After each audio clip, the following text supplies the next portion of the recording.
Good stuff, right, Jen? Yes. Sporting comebacks. Have you been a part of anything? Have you seen anything recently? Yeah, I saw a really good video actually just the other week, and it was this girl. I think she was like 7 years old or something, in America, school sports day, and running on the track. And as soon as the gun went, she started going, and her shoe came off. Her shoe got stuck.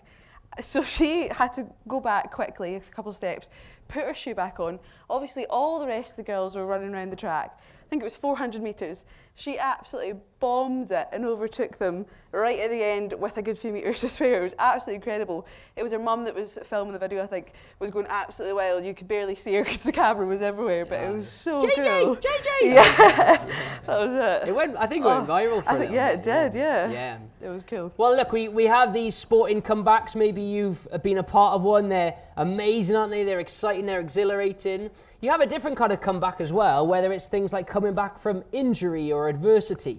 I'm a massive Welsh rugby fan, if you haven't guessed already. And on the weekend, Wales beat South Africa in South Africa, the world champions, and it was an amazing fixture. But one of the real stories of the victory for them was that in the last play of the game they scored, and it all came down to the kick by a guy called Gareth Anscombe, who just over a year ago had a really nasty injury to his leg, to the point where actually I think he broke his tibia, if I'm getting this right. They had to break the fibia, so they had to break both of the bones in his leg and completely reconstruct it with plates and screws, so that then they rebuilt all of it back up so he could get back on a rugby pitch. And amazingly, he steps up on that day, on Saturday, slots the kick, and Wales beat South Africa. Some comeback, some decent comeback. Well, look, keep that in your mind, because now we're going to just start to look back now at where we are within this kind of overview of the way God's made us. All right? And you remember our triangles, and we're thinking about now, just particularly this morning, how our images, how we've been made by God, start to change back to the way they were originally meant to be. Remember where we've been, yeah? God made us in his image, loving, caring, kind, in God's character. It was a beautiful picture, that original creation story. Yesterday then we thought, didn't he, how we're broken by sin. God's image, people don't want the one God gave them, rather they want to recreate their image for themselves. They care about how they look. They use their talents and their relationships to kind of rebuild their image. Well, what has God done? What does it look like now to have a comeback to the way we were meant to be? Well, we're going to skip now from the Old Testament, the first part of the Bible, to the New Testament, which is the second part of the Bible. And we're going to look at a verse which you have actually been looking at in your water breaks over the last few days. It's Romans chapter 12, verses 1 and 2. Jen, if you could read Romans 12, verse 1 for us, that would be helpful. Thanks. Lovely. Therefore, I urge you, brothers and sisters, in view of God's mercy, to offer your bodies as a living sacrifice, holy and pleasing to God. This is your true and proper worship. Okay, you can see this is chapter 12, yeah? And he starts with the word therefore.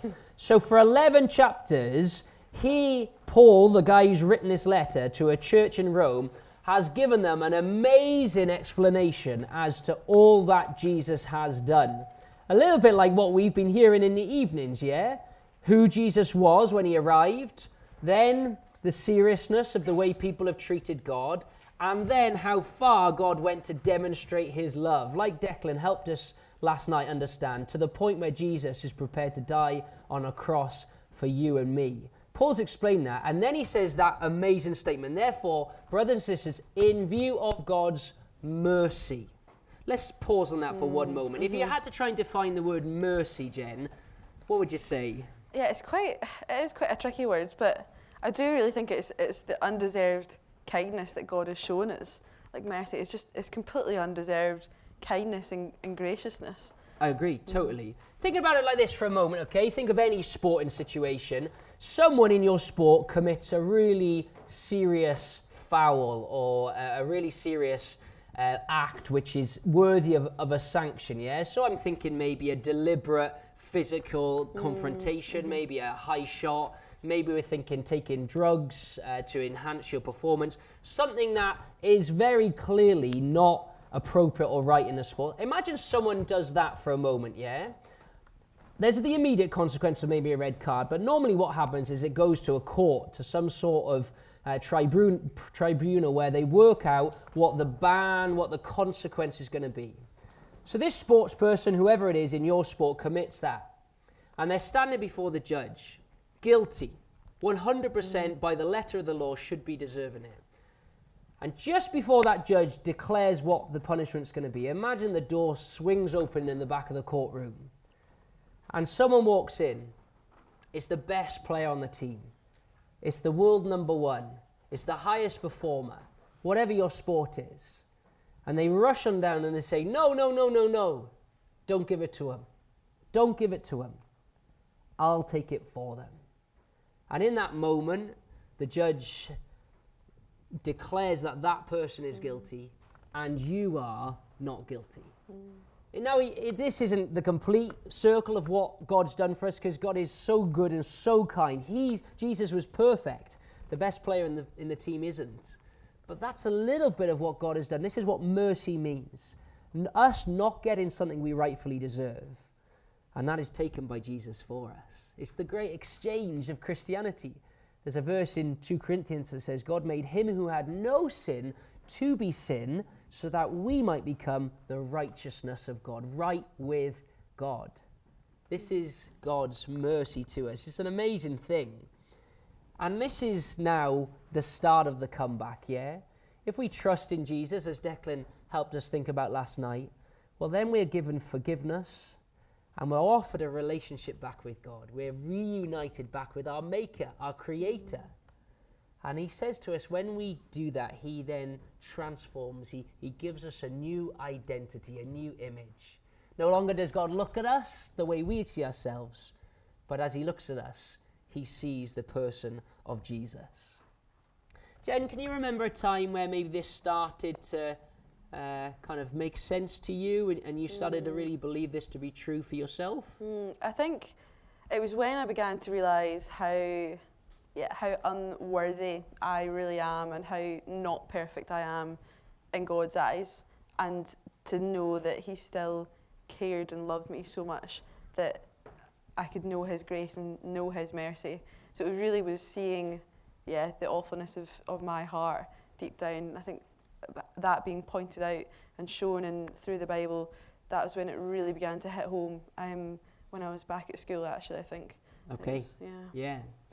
So that's the mercy of God. It's a great thing. But how do we respond? Well, these verses start to help us think about what a right response to God's mercy might look like. Let's go back to the verses again. Therefore, I urge you, brothers and sisters, in view of God's mercy, to do what? Offer your bodies as a living sacrifice, holy and pleasing to God. This is your true and proper worship. That's a weird statement, a living sacrifice. That's strange. To the person next to you, what do you think of when you hear the phrase living sacrifice? What comes to your mind? Have a chat, go for it.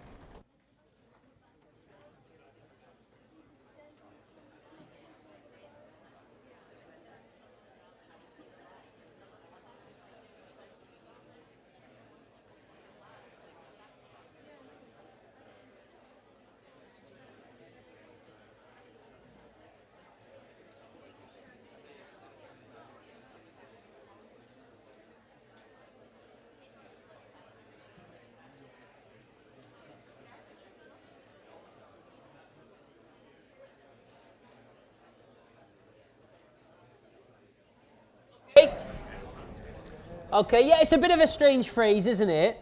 And as he writes this, he's referring a little bit to some of the first part of the Bible, the Old Testament, because what people would have done when they were feeling guilty or shame and they knew they'd messed it up is that they would go and get a dead sacrifice. They'd get a lamb or a calf, and they would kind of put it on the altar and ask God to forgive them and not put the punishment on themselves, but put it on the lamb or put it on the calf, yeah?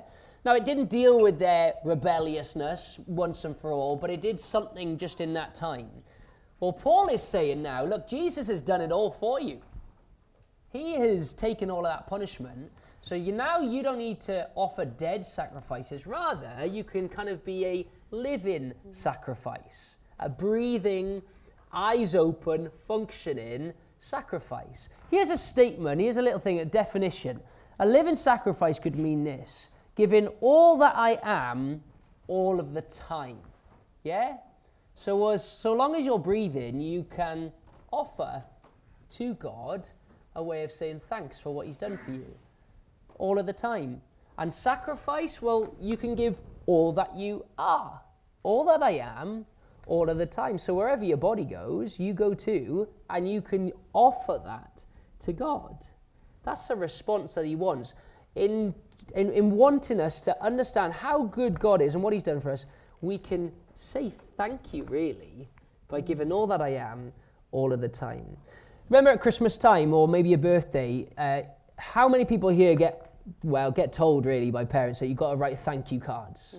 Yeah, any of you have to do that? It still happens.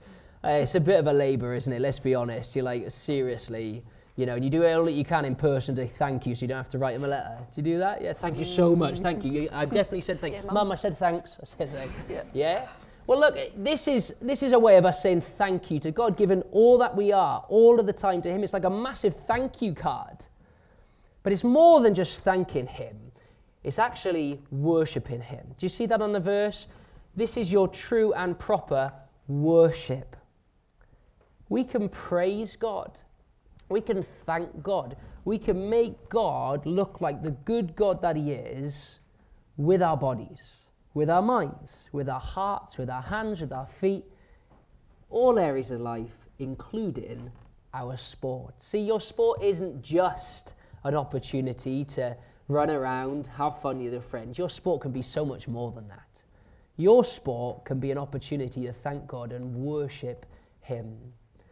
Jen, how do you find this in rugby? It's a confrontational sport. There's loads going on. There's different moves and plays you've got to do. How do you find trying to stop and just make sure you get the balance in enjoying it, but at the same time wanting to use it to say thanks to God?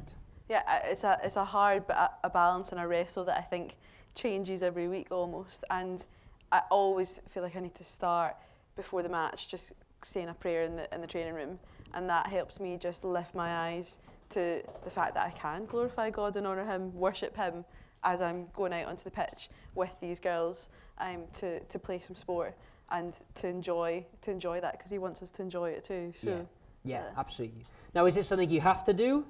No. Is it something you must do? No. It's something you get to do. Yeah. And you know what? When you understand the mercy, it's something you want to do. This is what God's done for you, and you have the opportunity to worship him. You don't have to earn it back. You don't have to pay it back. Rather, you can go out and cross the white line, get in the pool, get on the starting blocks, hop on your bike, and you can give it to God. We stood last night, didn't we, and we sung some songs, and Declan explained, we sing because we want to say thanks, we respond. We often think of worship as singing, but it's so much more than that.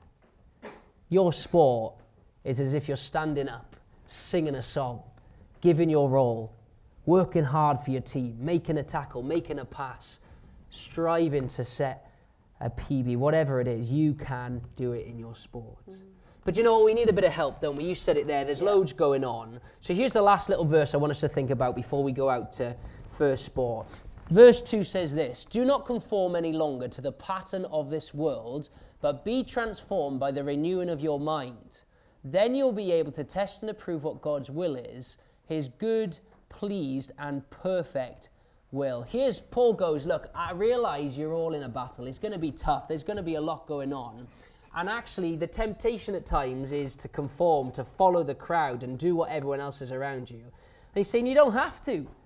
Don't conform, be transformed. You can be transformed. God gives you a new image in the person of Jesus. And so we must remind ourselves of this. This is what he's saying here when he says, be transformed by the renewing of your mind. Just walking out and going for it, yeah, it works. But actually, to think about it, to invest in our relationship with Jesus and apply it to our sport is a really healthy thing, because as we renew our minds, it helps us to say no to the times where maybe the gossips flow in, or when that temptation comes to want to do something we thought about yesterday. But rather we can live in a way that makes God smile. And we can play our sport in a way that makes God smile. This is what he means when he talks about renewing our minds. Strange phrase, Jen, but it's not that he's saying we need to kind of brainwash ourselves, but more we just need to remind ourselves. Yeah. We get a lot of information, don't we? Let's be honest. You turn on your phone in the morning, you're looking through social media, you start to hear stuff on the radio potentially, you see stuff on bus stops, you turn on the TV, you see stuff. There's a lot of information coming our way.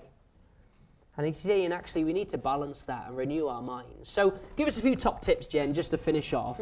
How do we, if we want to renew our minds to focus on the mercy of God so that we can worship God in our sport, how can we do that on a daily basis? Yeah, I mean, I think to renew our minds, to focus on God, let's open our Bibles, let's try and look at a couple of verses every morning, every day at some point, and have our eyes lifted. And as well, being at church and being around other people our age that are Christians and helping one another to keep our eyes fixed on Christ, to be running that race. And being in church is another place that we can have that community, really. So I think there are definitely a couple of things, and like I said as well, praying, lifting our eyes again, asking for that help to be transformed and not conform. Absolutely. Remember the comeback you talked about? I'm sure it was good. I've not gone around the room, but I reckon this comeback's better. The comeback to the image that God has made you to be. The person, the man, the woman he so longs for you to be. He wants you to flourish. And so he did all that he could through the person of Jesus to reunite him. And so we can now go and live all that we are, all of the time. Not conforming, but being transformed as a way of worshipping him. So we've got some actions, Jen. All right, born to play, broken by sin. This time, okay, you ready for it? It is transformed. Nice. Yeah. For worship. Nice. All right, so we go it all together. 1, 2, 3. Transformed for worship. Let's do one more time. Transformed for worship. All right, very good. Okay, so we've got our actions. We'll carry on going through, and that's what we've been thinking about this morning.